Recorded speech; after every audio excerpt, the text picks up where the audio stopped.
익산 일빛교회 장권능 목사입니다. 오늘 거룩한 주일, 또 교회적으로는 1년 동안의 가장 중요한 절기 중에 하나인 부활주일을 앞두고 이제 지난주 말씀드린 것처럼 예수님의 십자가에서 죽으시기 위하여 예루살렘에 입성할 때에 많은 어린이들과 사람들이 나와서 종려나무 가지를 꺾어 들고 호산나 다윗의 자손이여 높은 곳에서 찬양을 받으리로다. 그래서 종려가지를 꺾어서 예수님을 환영했다고 그래서 종려주일이라고 이름이 붙여졌습니다. 그래서 종려주일보다 더 중요한 의미는 이제 예수님께서 이 한 주간에 무슨 주간을 보낸다고요? 고난주간을 보냅니다. 그래서 이 고난을 통해서, 예수님의 고난을 통해서, 이 고난주간을 통해서 과연 우리에게 주시는 하나님의 고난의 축복이 무엇인지, 왜 예수님이 십자가의 고난을 겪지 아니하고는 우리의 죄를 용서하고 우리의 구원주가 될 수 없는지 오늘 말씀을 통해서 같이 은혜 받을 때에 이 땅에 있는 이 고난도 이 부활절을 앞두고 주님의 사망고에 깨뜨리고 승리하신 것처럼 우리 모두 교회가 승리하고 아파하고 힘들어 지쳐있는 성도들에게도 승리의 부활의 영광이 경험되시기를 주의 이름으로 축복합니다. 어느 시인의 식귀에 이런 말이 있습니다. 잘 익은 상처에선 꽃향기가 난다.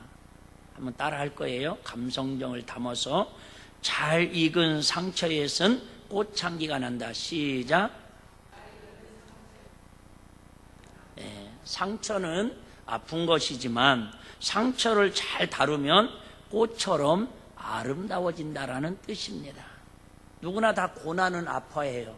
누구나 다 힘든 것, 상처는 어려워해요. 근데 그 상처를 잘 싸매고 그 고난의 상처를 잘 어루만져주면 꽃처럼 그 인생도 뭐해진다고요? 아름다워진다. 그 얘기예요. 마찬가지로 우리 인생에서 고난은 싫은 것이고 괴로운 것이지만 예수님 앞에 그 고난을 가지고 가면 그것은 얼마든지 복이 될 수 있습니다. 예수님은 스스로 고난의 삶을 사셨습니다. 주님은 우리의 모든 죄를 스스로 짊어지셨고 그로 인해 우리와는 비교가 되지 않는 고난을 겪으셨습니다. 그런 까닭에 예수님은 고난을 겪는 우리의 마음을 아시고 고난 중에 있는 우리를 위로해 주실 수가 있는 분입니다.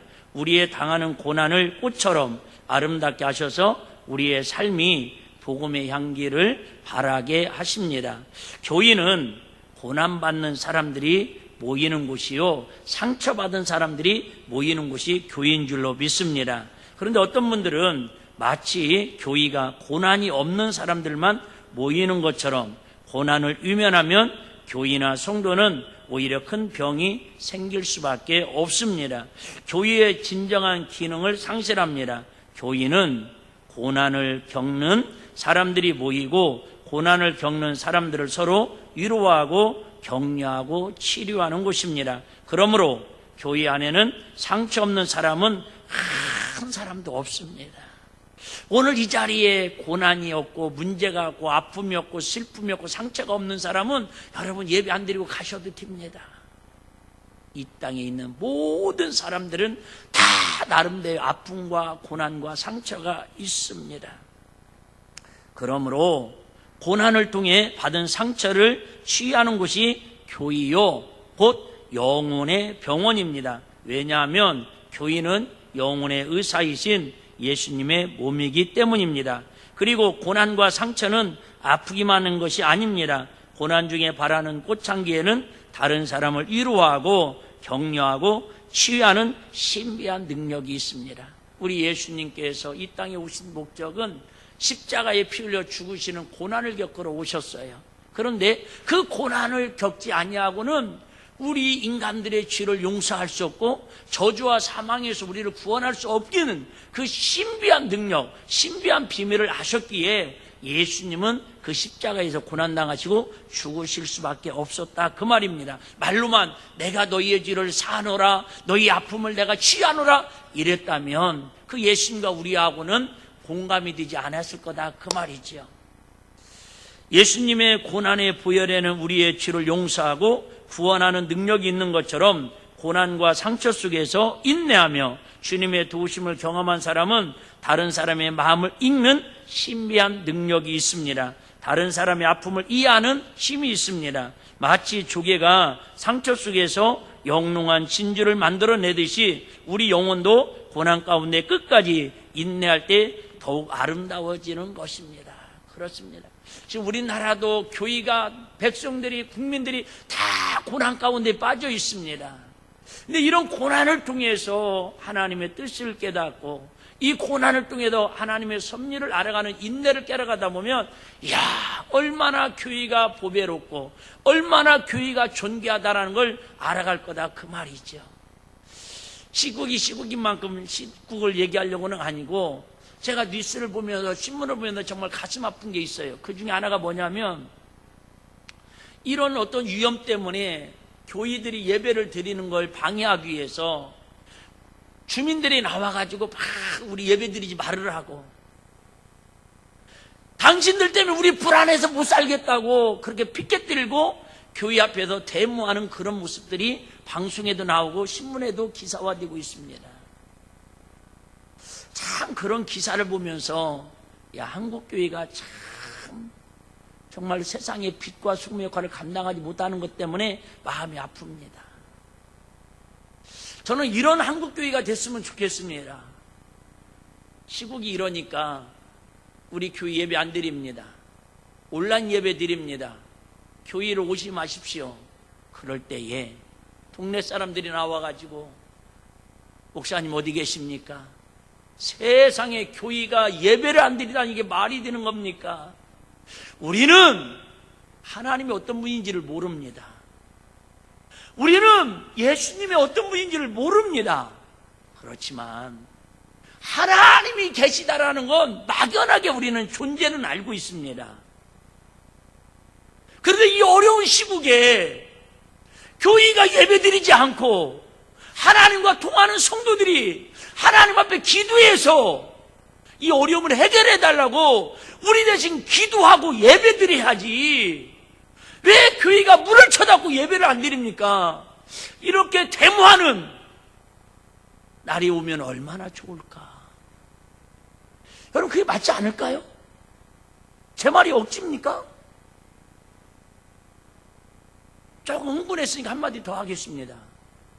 그렇게 나라에서 난리치고 막 동사무소에서도 오고 도청에서 오고 그렇게 문자 보내고 전화하고 그러더니 이번 주는 너무 조용합니다. 평온합니다. 왜 그런 줄 아십니까? 교회 예배를 이렇게 강제적으로 지시하고 억압하고 그래서 교회 단체에도 막 들고 일어났습니다.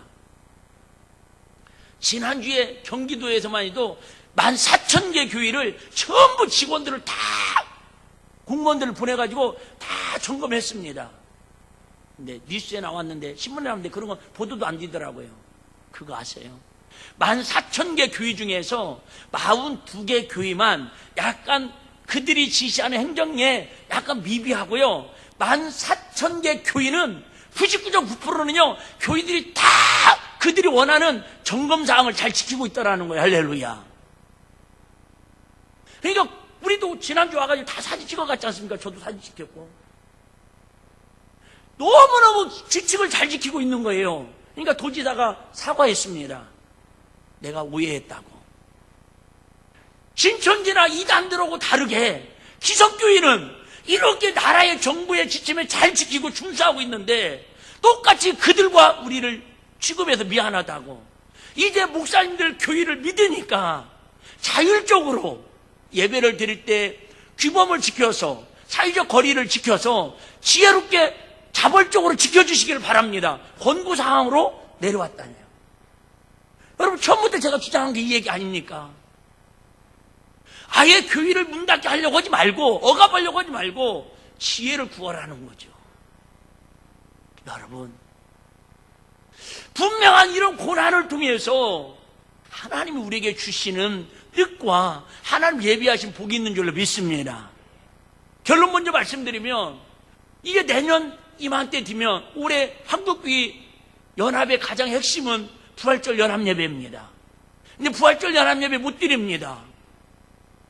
교회의 가장 그래도 부활절 때 하나님 앞에 정말 예수님의 피와 살을 나누는 공동체의 의식인 성만찬 교회마다 지금 묻습니다. 우리 교회도 안 할 겁니다. 근데 이런 고난을 통해서 1년 후 내년에 이런 간증들을 하는 사람이 있을 겁니다. 이야, 부활절 연합예배가, 부활절 예배가 이렇게 귀하냐고. 그 1년의 고난을 통해서 부활의 영광이 이렇게 소중한 줄 몰랐다고 보석처럼 예배를 귀하게 여기는 분들도 있을 겁니다. 할렐루야. 근데 반면에 작년에도 안 드렸는데 굳이 뭐 이제 귀찮게 자꾸 새벽에 연합예배 드리자고 그러고 자꾸 교회들의 연합에서 왜 이렇게 귀찮게 하냐고 도리어 그런 쪽으로 개인주의로 예배와 신앙이 무너지는 사람들이 한국교회에 틀림없이 나타날 겁니다. 여러분, 분명한 것은 이 어려운 고난을 통해서 한국교회를 향하신 하나님이 예비하신 복이 있는 줄로 믿습니다.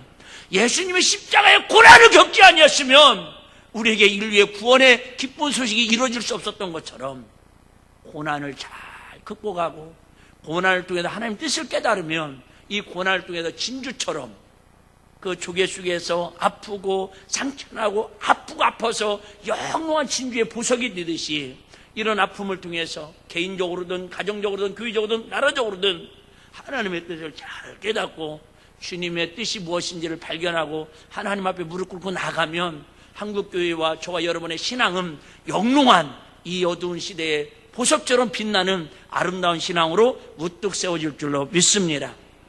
오늘 본문은 저번에도 한번 말씀드린 것처럼 시편 앞에 있다 보니까 시가서나 역사서로 생각하는데 그렇지 않냐고. 욥은요 아브라함 시대 때에 동시대 때에 살았던 사람입니다. 욥기는 전지전능하신 하나님의 절대적 주권을 강조하고 있습니다. 교회가 추구하는 첫 번째 요소는 하나님의 절대 주권 사상입니다. 무슨 말이에요? 인간의 생사화복을 주관하시는 분은 누구나 하는 거예요? 절대자이신 하나님밖에 없다라는 거예요. 할렐루야. 아까도 말씀드렸잖아요. 우리는 이거 잘 모르지만 우주 만물을 창조하신 분이 하나님이니까 교회가 하나님 앞에 기도해서 이 재앙을 좀 이기게 해달라고 하나님 앞에 좀 기도 좀 해달라고 안 믿는 사람들이 이렇게 부탁을 해야 하지 않을까요? 솔직히 내가 정부 고위직이라면 난 그렇게 부탁할 것 같아요. 목사님들 이 어려운 시기에 정말 감염병의 예방을 최선을 다해 주시되 그것도 하시지만 정말 이 나라 민족을 위해서 하나님 앞에 믿음의 성도들이 목사님들이 한국교회가 좀 기도 좀 해주십시오. 이 의학으로 할 수 있는 거 정치적으로 돈 풀어서 할 수 있는 게 한계가 있습니다. 하나님이 개입하셔야 합니다. 안 믿어도. 근데 아시죠? 그렇게 앞장서서 핍박하고 문제 일으키는 사람이 다 교회 그래도 나름대로 집사하고 교회 신앙생활 한다고 선거할 때는 맨날 교회 쫓아다니는 사람들이라는 거. 그런 게 가슴 아프다 그 말이죠. 오늘 제일 중요한 단어 꼭 기억하세요. 하나님만이 절대자시고 하나님만이 인간의 생사화복을 주관하시는 총책임자이심을 꼭 기억하시기를 바랍니다. 하나님이 사인 떨으셔야 하고 하나님이 인정하셔야 하고 하나님이 붙들어 주셔야 하고 하나님이 역사하셔야 하고 하나님이 함께 하셔야 모든 문제가 가능한 걸 믿으시기를 바랍니다. 인간의 생사화복은 절대 주권자이신 하나님 손안에 있습니다. 그리고 하나님께서는 언제나 어디서나 우리와 함께 하신다라는 것입니다. 욥기의 시작은 욥을 칭찬하는 인정하시는 하나님 말씀으로 시작합니다. 이때 사단이 끼어들어 시기하고 질투합니다. 그래서 하나님과 사탄 사이에 내기가 벌어집니다. 사탄이 말합니다. 하나님께서 욥에게 고난을 주셔도 욥이 여전히 하나님을 경외하겠습니까? 욥을 한번 쳐보십시오. 그러면 욥도 틀림없이 하나님을 향해 욕할 것입니다. 이렇게 시작된 욥의 고난이 41장까지 갑니다. 굳이 적용을 하자면 그런 것 같아요. 지금 하나님과 사단이 대한민국만 얘기할게요. 멀리 가면 힘드니까. 그러는 것 같아요. 하나님, 이 대한민국이 어떤 나라인 줄 아십니까? 사단이 하나님 앞에. 한국교회가 얼마나 열심인 줄 압니까? 여러분 아시는 것처럼 우리 기독교가 들어온 지가 130년밖에 안 됐습니다. 그런데 세계의 100대 교회 중에서 대한민국에 50대 교회가 있습니다. 세계 이 엄청난 229개의 나라 중에서 선교사를 제일 많이 파송한 나라가 미국 다음으로 대한민국입니다. 이건 기적 중에 기적입니다. 제가 저번에 한번 필리핀 세분가를 갔을 때에 거기 이게 다리를 건너가는데 거기 다리 입간판에다가 일본 사람들이 93년도인가에 그 다리를 놨다고 거기다가 이렇게 표시를 해놨더라고요. 가이드가 설명하니까 내가 어떻게 알겠어요? 근데 저 옆에 아주 최신적으로 다리를 더 멋지게 건설하고 있는데 대한민국 어느 건설회사에서 다리를 놓고 있습니다. 근데 뭐라고 얘기하냐면 그 93년도에 다리를 건설했는데 한국 사람들한테 왜 안 맡긴 줄 아십니까?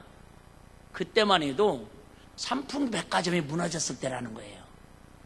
한국 사람들이 다리 놓으면 다 무너진다. 무슨 대교도 무너졌죠? 있어요? 삼풍백화점 바로 이어서 성수대교. 그런데 우리 아시는 것처럼 장축체육관을, 장축동 아시죠? 장축체육관? 그 장축체육관을 필리핀 사람들이 와서 지어줬습니다. 왜요? 50년 전만 해도 우리나라는 그 체육관 하나 제대로 질만한 건축공법이 발달되지 않았어요.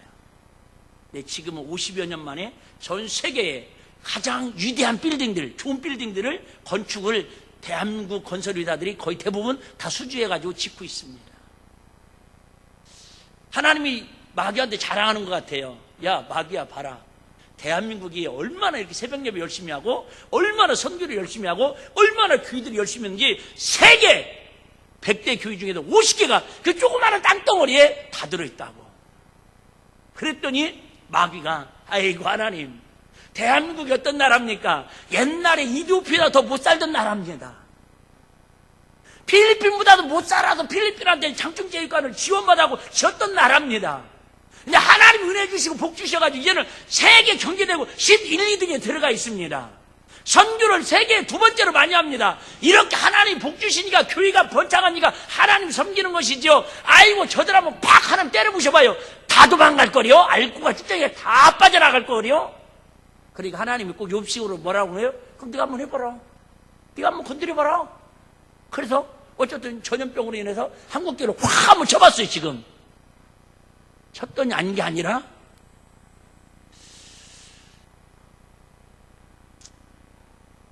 이런 생각은 해봐도 안 되지만 만약 이런 상태가 1년만 더 간다면 대한민국에 있는 기독교인들이 과연 몇 프로나 믿음을 유지하고 몇 프로나 신앙생활을 제대로 할 수 있을까? 제가 볼 때는 3분의 1도 안 남을 것 같습니다.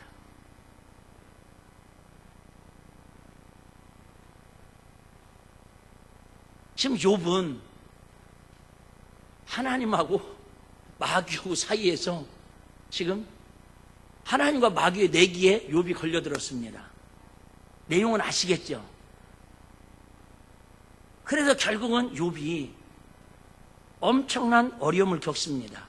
아시는 것처럼 욥기 1장에 보면 욥은 어떤 사람이었는가를 설명하고 있습니다. 우스 땅에 욥이라는 사람이 있었습니다. 그 사람은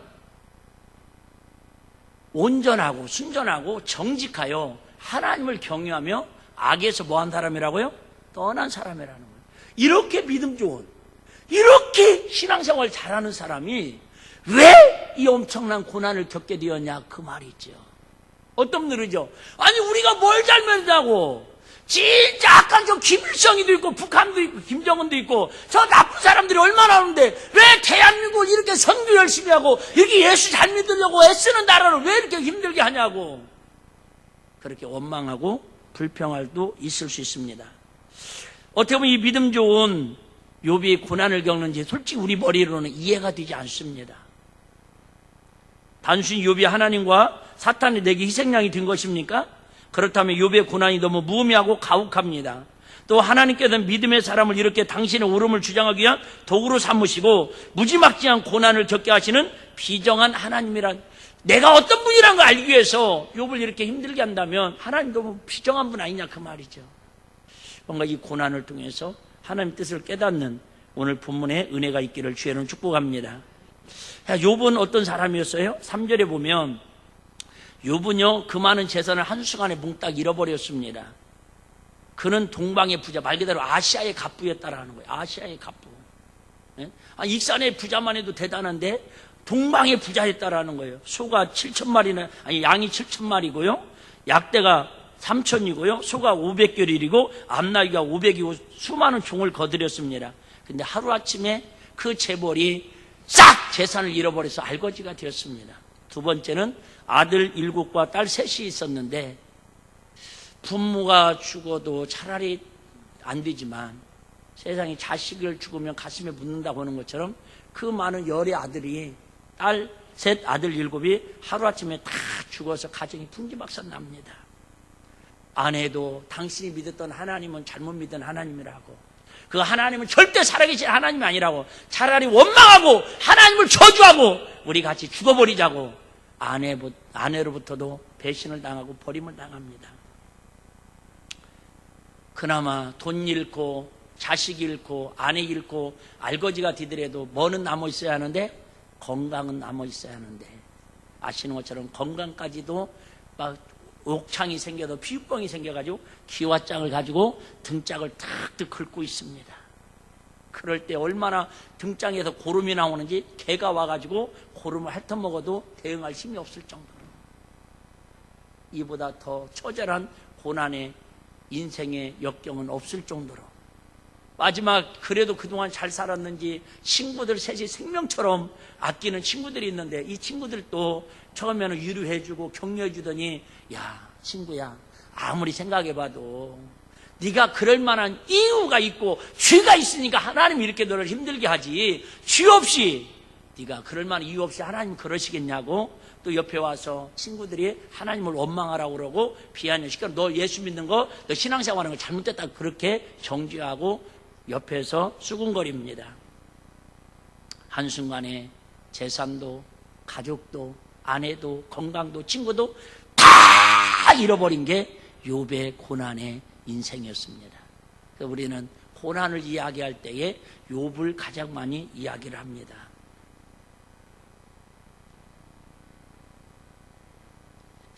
어떤 시인이 오늘 시적인 얘기를 많이 하는데요. 이런 글귀가 있습니다. 나는 그늘이 없는 사람을 사랑하지 않는다. 무슨 얘기예요? 여기서 그늘이라는 말은 아픔에 상처와 고난이 없는 사람은 사랑할 수 없다라는 거예요. 꽃길만 걸은 사람은 고난의 인생을 사는 사람을 이해할 수 없습니다. 정말 우리 예수님이 고난의 십자가의 길을 걷지 않으셨다면 우리가 육신을 입고 신앙생활을 하기 위해서 핍박당하고 고난당하고 좁은 길을 가기 위해서 우리가 어려움을 겪는 그 아픔을 우리 예수님이 이해하지 못할 수도 있을 거예요. 그런데 예수님은 친히 이 땅에 가장 천한 베들레헴 마구간에 오셔서 그는 한 번도 부귀영화를 누려본 적 없고 호의호식을 누려본 적 없고 정말 그 고난의 십자가를 끝까지 달게 지고 승리하셨기 때문에 누구보다도 우리의 아픔과 우리의 고난과 우리의 억울함을 주님이 위로해 주시고 안아주시고 품어주시는 은혜가 있는 줄로 믿습니다. 우리는 고난은 인내하는 것은 선택이 아니라 필수 과목입니다. 고난 가운데 인내하지 않고는 우리가 절대로 믿음을 굳게 할 수 없습니다. 주님의 심판대의 설날이 가까울수록 우리는 신앙의 믿음을 뿌리를 붙들고 끝까지 인내하여 승리하는 저와 여러분 되시기를 주의 이름으로 축복합니다. 시편 119편 71편 한번 보겠습니다. 왜 하나님 우리에게 끝까지 고난이 오면 참고 인내하고 말씀 붙들고 살라고 하실까? 같이 한번 읽어볼까요? 시작. 고난당하는 것이 내게 유익이라 이로 인하여 내가 주의 율례를 배우게 되어 그래요. 여러분 고난을 통해서 하나님의 은혜를 깨닫는 복의 사람이 있고 고난을 통해서 원망과 저주와 하나님의 사랑을 멀리 떠나는 어리석은 사람이 있다 그 말이에요. 지금도 마찬가지예요. 이 나라의 고난을 통해서 하나님이 우리에게 주시는 고난은 유익이야. 근데 이 고난을 통해서 뭘 깨달아야 한다고요? 하나님의 율례를 깨우고 배운다 그 말이죠. 무슨 얘기예요? 하나님의 뜻이 어디에 있는지 이 땅에 이 고난과 재앙이 왜 임했는지 영적인 눈이 열려져서 깨달으면 복이고요. 아, 대통령이 왜 그래? 아니, 왜 국무총리가 왜 저러는 거야? 맨날 정부 탓이나 하고 원망만 하고 불평만 하면요, 여러분 절대 그것은 고난을 통해서 유익이 아니라는 거예요. 여러분 다시 한번 얘기합니다. 여러분 오해하는 분이 있는 것 같아서 저는 절대 대통령이나 도지사나 서울시장을 욕하려고 하는 얘기가 아니에요. 절대 그분들을 제가 폄하하거나 잘못됐다고 하는 게 아니라 이런 고난을 통해서 하나님의 뜻을 깨닫고 발견하고 우리 믿음의 사람들이 기도로 하나님의 은혜를 구하자, 그 말이 할렐루야. 분명한 것은 우리의 기도가 쌓여지니까 하나님께 저들의 마음도 움직여서 어쨌든 올바로 가고 있는 줄로 믿습니다. 다시 얘기할게요. 2주 동안 다시 사회적 거리두기를 더 강도를 높여가지고 이제는 1,000만 원 이상 벌금에, 그죠? 1년 이상 징역을 이제 보낸다고 그래요. 그런데 법을 강화해서 될 일이 아니고, 물론 법은 강화할 수 있어요. 중요한 것은 움츠려들고 있는 한국교회가, 움츠려들고 있는 믿음의 성도들이 카타콤의 신앙이라도 통해서 주일낮에 사람 많아서 두려워서 못 나오면, 초창기 때 한 2달 전에 우리 주일학교 새신자가 11시 예배는 안 오고 점심시간 지났는데 2시에 방방 타러 왔더라고요. 그래서 야, 너 왜 예배 안 드리고 밥 먹고 나서 왔어? 그랬더니 엄마가요, 사람 많은 데는 가지 말라고 그랬어요. 여러분, 그러면 지금은 2시에 왜 왔냐 그랬더니 지금은 교회 가면 사람 없으니까요. 방방 타러 왔다라는 거예요. 2달 전이니까 생소한 일일 수 있어요. 막 시작될 때. 기도하는데 그런 생각이 들어요. 여러분, 사람 많은 게 두려우면 새벽에 나와서 1시간 기도할 수 있잖아요. 사람 많은 게 두려우면 평일날 낮에라도 와서 하나님 앞에 1시간씩 기도할 수 있잖아요. 저는 기도하고 싶은 게 이런 거예요. 두려우면 자꾸 숨어 들어가지 말고, 그게 불안하면 조심할 걸 하고 평일날 저녁에 와서 기도하든, 그죠? 삶의 현장 카타콤에 들어가서, 그 동굴 속에 들어가서 어떤 찜찜한 데서, 거기에 무슨 피아노가 있었겠어요? 거기에 무슨 반주자가 있었겠어요? 성가대가 있었겠어요? 그들은 정말 성경책도 없는 상태에서 나를 위해 십자가에 빌려 죽으신 그 하나님의 사랑, 예수님의 고난이 내게 부활의 영광이라고, 내게 축복의 지사함의 기쁨이라고, 감격이라고, 그 감격을 유지하고 살았던 게 카타콤의 신앙이었거든요. 이렇게 의식적이고 모여서 예배드리는 거 당연히 1순위죠. 그렇게 못할지라도 정말 가정에서 그런 마음으로 한 주간도 정말 주님 없이는 살 수 없다고 하는, 그렇게라도 나와서 하나님의 은혜를 구하면 한국교회는 소망이 있고 희망이 있다, 그 말입니다. 그런데 이제는 이 습관화가 됐어요. 그러다 이제 교회는 안 가도 되는 곳이라고, 도리어 교회는 내 생명을, 내 건강을 위협하는 곳이라고 이렇게 오해한다면 정말 교회에 대해서도 오해고, 신앙에 대해서도 오해고, 이 땅에 이루어지는 고난을 통해서도 하나님 주시려는 은혜를 오해하고 있다, 그 말이죠. 우리가 고난을 겪으면서도 끝까지 인내하고 견뎌낼 때 하나님께서는 이 세상이 주지도 못하고 줄 수도 없는 하나님의 능력, 하나님의 손길을 경험하게 될 줄로 믿습니다. 5절 한번 보겠습니다. 5절 잘 한번 보시길 바랍니다. 내가 주께 대하여 귀로만 들었기만 하였으나 이제는 뭐예요? 눈으로 주를 비옵나이다. 이게 무슨 얘기예요? 욥이 그동안 하나님은 이런 분이야, 하나님은 이런 분이야, 귀로만 들었어요. 말씀으로만 들었어요. 근데 1장에부터 시작된 고난이 41장까지 오면서 깨달은 게 뭐예요? 아, 내가 하나님의 뜻이 이제 눈으로 뭐예요? 보여진다라는 거예요. 형상으로 꽃이 보여지지 이렇게 보여지는 게 아니라 하나님의 뜻이. 죄송해요. 저는 이 땅에 흘러가는 이 세계가 부족하지만 영적으로 보여지니까 강단을 이렇게 애타게 위치는 거예요. 제 눈에는 보여요. 어떻게 하면 이 재앙이 빨리 진정되고 어떻게 하면 더 오래 갈 거라는 게 큰 틀은 저는 보여요. 그래서 답답하니까 왜? 우리 교회에서라도 외치는 거예요. 우리 교회가 만약에 5만 명, 10만 명 모이는 교회라면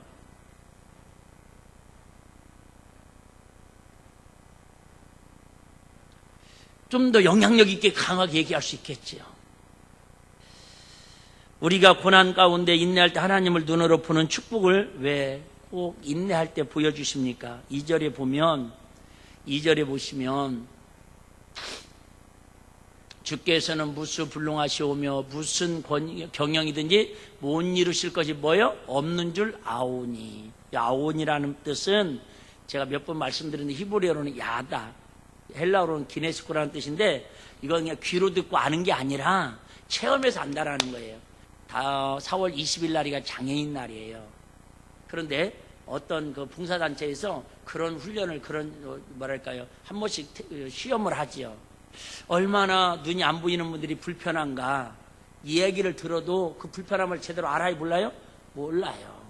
그래서 자원봉사자들이 하루 몇 시간 동안, 3, 4시간 동안 보이지 않는 안대를 쓰고 소경처럼, 봉사처럼 그저 한나절을 사는 거예요.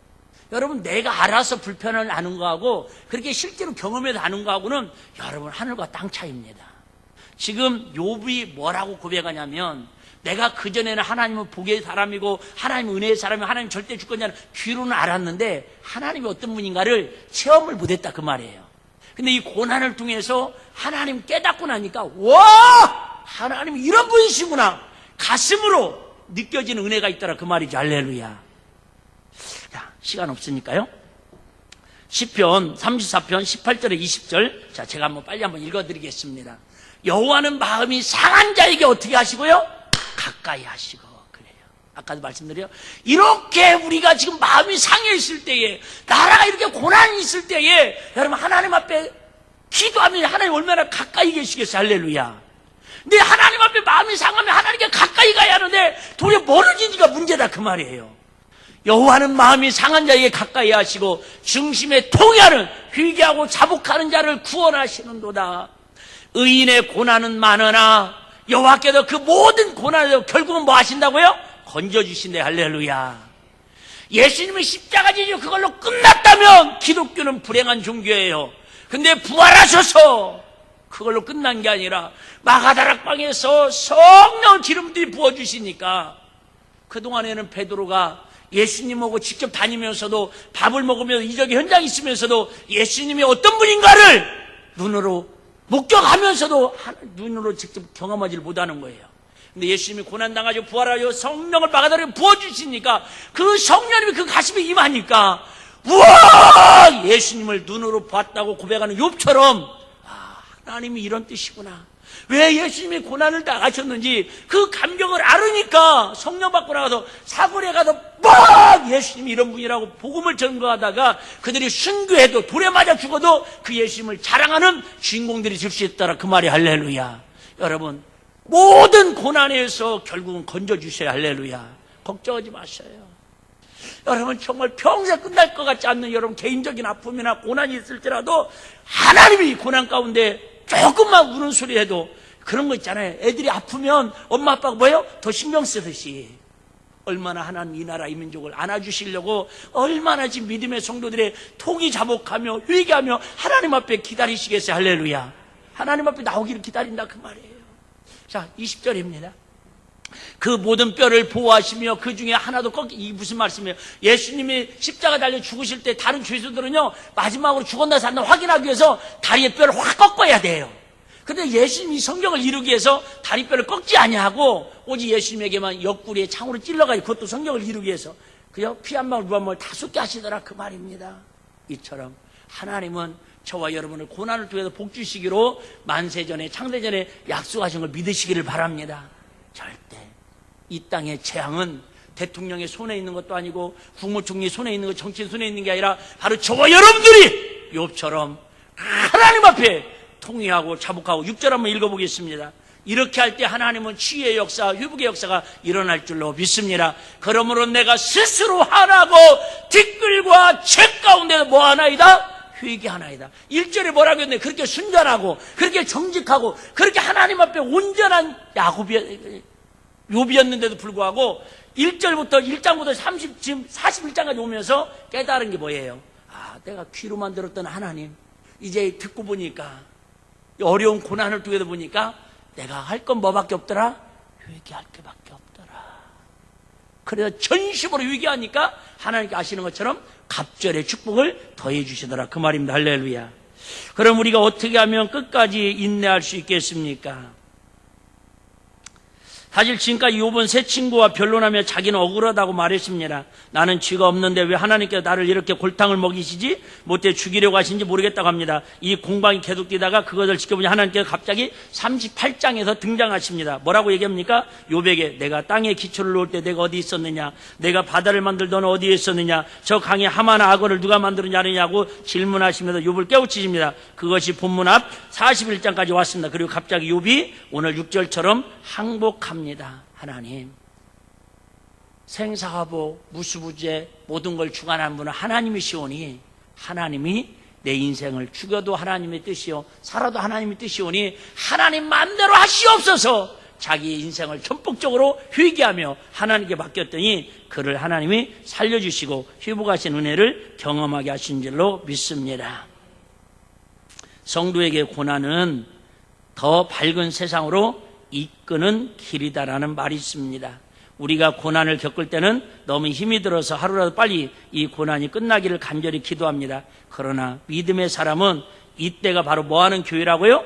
회개의 기도를 하는 시간이라는 걸 깨닫습니다. 믿음을 더하셔서 고난을 통해 회개에 합당한 열매를 맺게 해달라고 기도합니다. 하나님께서는 고난 중에도 우리와 함께 하십니다. 고난 중에 우리를 지켜주시고 은혜 베풀어서 하나님을 눈으로 보는 것처럼 확실히 알게 하셔서 우리로 순금 같은 믿음을 갖게 하십니다.